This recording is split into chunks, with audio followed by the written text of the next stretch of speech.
Hi y'all, welcome to my video tutorial series on how to crochet. So today I'm going to be showing you how to do the chain stitch.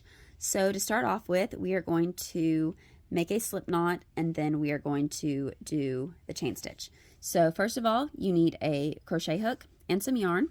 I'm using a medium weight yarn and it shows you on the package like what the suggested size of crochet hook is. It says recommend size I, 5.5 millimeter. I have an H, which is 5 millimeters, so that's pretty close.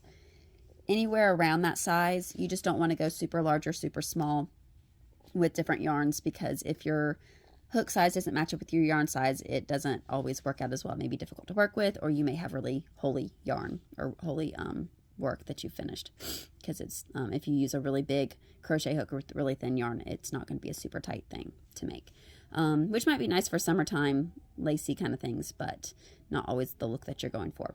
So to start off with, we are going to do a slip knot, and so to do that, we're going to take our yarn and make sure you have a decently long tail. You don't have to have a super long, but it needs to be long enough to wrap around your fingers. So we're going to take our yarn and hold it like this. You're going to pinch it between your thumb and your index finger.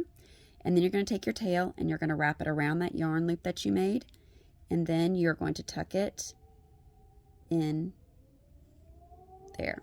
So this was your yarn that into your tail, you wrapped it around and then you tuck it under itself. So now we're going to pull our knot tight. So I like to take my tail and pull that while holding, I move my hand up and hold my loop there, hold the bottom of it there so that you can pull that tight. So now you have your knot there. And so you have a really big loop and you're going to pull that and it's going to tighten up. That's what they call a slip knot, because it slips through. So you want to make sure that this is tight enough on your hook, but not so tight that it doesn't move around, because then it's going to be difficult to work with.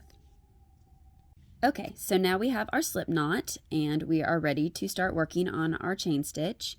So you're going to take your yarn and you're going to hold it. You're going to figure out what feels best for you. So I like to hold my yarn like this. Some people will put it between their fingers like this. They also make some fun little rings to hold the tension, to hold the yarn, and it helps with your tension.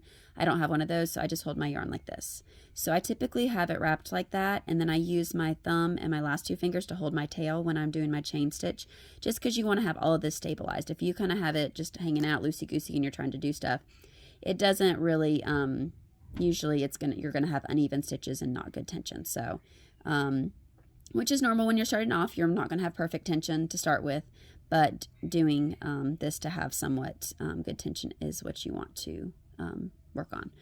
Okay, so we're holding our yarn. This is our working yarn here that comes from the skein. And then I'm holding my tail just so that I have some tension there. And you're gonna take your crochet hook and you're gonna lay it on top of the yarn and kind of go underneath so that you can grab that. So that's your yarn over, and you pull it through your slip knot that was on there. Pull this up even closer. Lay the hook on top of the yarn, go kind of push it back and down, go around and pull that yarn through. Try to go even slower. Go down, grab your yarn and pull it through.